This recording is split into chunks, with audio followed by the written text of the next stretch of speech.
네, 어제 문화체육관광위원회 국정감사에서는 빙상계의 대부라고 불리는 전명규 한국체대 교수가 증인으로 출석해서 의원들의 집중적인 질의를 받았습니다. 그 장면 보고 오겠습니다. 하셨습니다. 체육계에서는 증인의 포괄적인 지시와 압박 때문에 조재범 코치가 심석희 선수 등을 때릴 수밖에 없었다라고 얘기를 하는데 어떻게 생각하십니까? 그렇지 않습니다. 저한테 편지가 한 통 왔습니다. 이게 원본인데요. 감옥에 있는 조재범 코치로부터 왔습니다. 제가 잠깐 읽어드릴게요. 정명규 교수님이 한국 체대가 더 잘 나가야 되니까 시합 때마다 저를 매우 압박하셨습니다. 하셔서 저는 그만두겠다고 말씀드렸더니 욕을 하며 머리를 주먹으로 때렸습니다. 뺨도 맞았습니다. 심석희 선수가 폭행당한 뒤에 기자회견 하려는 걸 또 막으셨죠. 석희한테 그런 얘기 한 사실 없습니다. 다시 한번 녹취 하나 더 보겠습니다. 기자회견 하려고 했었어. 옛날에 맞자마자 그 다음날 기자회견 하려고 했었어. 근데 그거 막은 거야. 새벽 1시까지 얘기하고. 그러니까 다른 사람한테 심석희가 기자회견 하라는 거를 내가 막았다라는 얘기 아닙니까? 그런데 막았다고 얘기 안 하시네요? 막았다는 게 아니라 막으신 거 맞잖아요. 1시까지 전화통화해서. 저는 올림픽에 얼마 남지 않았기 때문에 그거보다 지금 훈련이 더 우선이라는 생각을 가지고 그렇게 설득을 했던 거지, 제가 뭐 인터뷰를 막아야 된다 이런 뜻으로 다른 사람이 네, 이 전명규 한국체대 교수가 압박을 해서 심석희 선수를 폭행을 했다.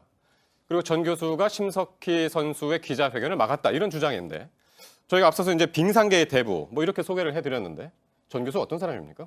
글쎄, 쇼트트랙 우리 대한민국 얼마나 성과가 좋았습니까? 지난 몇 년간. 네. 뭐 대한민국의 쇼트트랙의 대표 선수가 되는 거는 뭐 전 세계에서 대표 선수 1, 2위를 다투는 거랑 마찬가지이기 때문에 대단하다는 거를 했는데, 일단은 이 전명규 한국체대 교수가 이 빙상계에서는 이 결과물을 만드는 데는 큰 역할을 했던 건 사실인 것 같습니다. 지금 87년 이후부터 이제 쇼트트랙 국가대표 코치 감독을 맡았고요. 그러니까 거의 30년이죠. 그리고 또 그 이후에도 빙상계 여러 가지 직책을 맡으면서 빙상계의 진짜 전설적인 인물인 거는 확실한 것 같아요. 사실 우리나라가 뭐 동계올림픽 하면은 빙상 종목이 제일 강하잖아요. 그렇죠. 게다가 지금 우리가 히딩크 좋아하는데 빙상계의 히딩크라는 별명을 가지고 있을 정도로 대단한 사람인데, 근데 아무래도 지금 시대하고는 맞지 않는 그런 코치 방식을 해왔던 것도 사실인 것 같아요. 어제 네. 이제 그 녹취록까지도 나왔고 지금 뭐 현지까지 와서 얘기를 하고 있는데, 과거에 이제 굉장히 성과 위주식의 그 훈련을 시키면서 네. 굉장히 선수들을 가혹하게 대했던. 보니까 예전에 안현수 선수 사태 때도 그랬고 이번에 이제 평창올림픽 팀 추월 대표팀 뭐 논란이 있었잖아요. 왕따 그렇죠, 논란이 있었고. 그렇죠. 거기에도 또 좀 엮인 감도 없지 않습니다. 뭐 일단은 저분이 그 성과 위주로 하기 때문에 밑에 있는 코치들한테 여러 가지 압박을 하는 것이 네. 지금 나와 있어요. 그렇기 때문에 그런 부분에 있어서는 과거하고 현재하고 맞지 않는 이제 코치 방식인데, 네. 이분이 거기에서 벗어나지 못하고 있는 것 같아요. 또 하나는 그거에 대해서 반성하는 부분도 없지 않아 반성하는 부분이 안 보이기 때문에 지금 논란이 되고 있는데, 하여튼 이 명함이 둘 다 가지고 있는 사람이긴 합니다만, 지금 현재 우리가 가지고 있는 사회적 분위기, 또 지금 새롭게 이 선수 생활을 하고 있는 어린 선수들한테는 네. 전혀 이해가 되지 않는 문화를 가지고 있는 분이죠. 그렇군요. 어쨌든 지금 그 손혜원 의원의 표현대로 하자면 이제 옥중 편지, 조재범 전 코치가 이제 편지를 보낸 그 내용을 한번 보면은 전명규 한국체대 교수가 성적 압박을 해서 심석희 선수 등 제자들을 폭행했다. 그런 주장입니다. 네.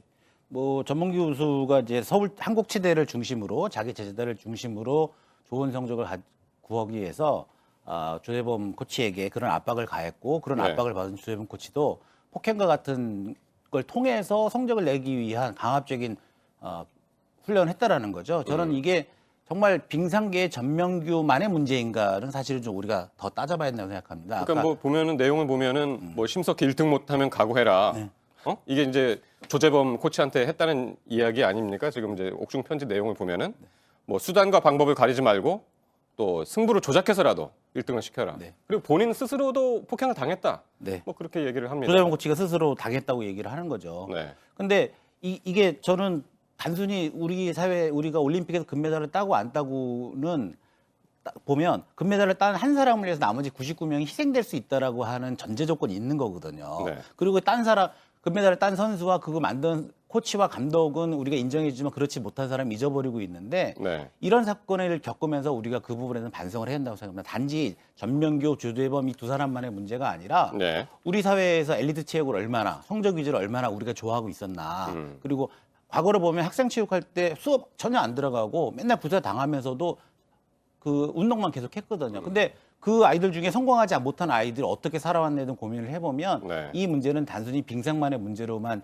한정지어서 생각하면 안 된다고 예. 생각합니다. 어쨌든 지금 전명규 교수는 이 조재범 전 코치 편지 내용은 부인을 했지만은 손혜원 의원이 공개한 녹취 속에 인물이 자신임은 인정을 한 겁니다. 네, 지금. 그렇습니다. 그러니까 지금 얘기 나온 거 좀 이어서 말씀을 드리자면 네. 전명규 지금 한체대 교수로 있으면서 문제가 된 게 다 한국 체대 중심으로 끌고 갔다라는 거예요. 그러니까 올해 평창올림픽 때 왜 여자 팀추월 선수에서 노선영 선수가 그러니까. 왕따를 당했다시피 한 모습 보였잖아요. 네. 그러고 나서 언론과 인터뷰 보면 노선영 선수가 아니 저기 선수들이 태릉 선수들이 아니라 한국 체대 가서 따로 훈련을 하고 있다. 일부 선수들이 이런 폭로를 했었고 지금 녹취된 내용을 보면 무슨 얘기가 나오냐면 심석희 예. 선수 말고 다른 선수들을 정신병원에 입원시킬 정도 힘들게 해라는 거예요. 심석희 선수는 한국 체대 선수고 나머지 선수는 한국 체대 소속이 아닌 거예요. 예. 그래서 그 친구들을 마구 괴롭혀서 심석희 선수한테 자발적으로 우리 포기할게 네가 해라 라는 얘기가 나올 정도로 괴롭혔다. 전명규 교수, 조재범 코치, 심석희 선수. 네. 심석희 선수 말고도 뭐 있지만은 전부 한국 체대. 네, 그러니까 한국 체대 네, 선수를 군요. 중심으로서 이끌고 가야 된다는 거예요. 어.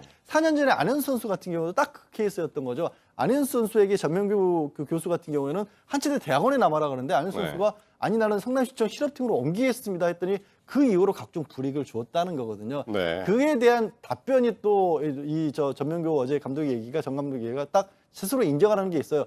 4년 전에 안현수 선수 때도 이거를 예. 개파 싸움으로 몰아서 나를 음해를 하더니 그 사람들이 나를 지금도 음해를 하고 있다. 그거는 사실은 이미 그 한국 체대와 다른 쪽과의 갈등이 있다는 걸 스스로도 자인한 거거든요. 예. 그러다 보니까 노태강 2차 국왕 같은 경우에도 야 이거 좀 새롭게 사실이 드러났기 때문에 이 부분은 어쩔 수 없이 조사를 해야 될 것 같다. 왜?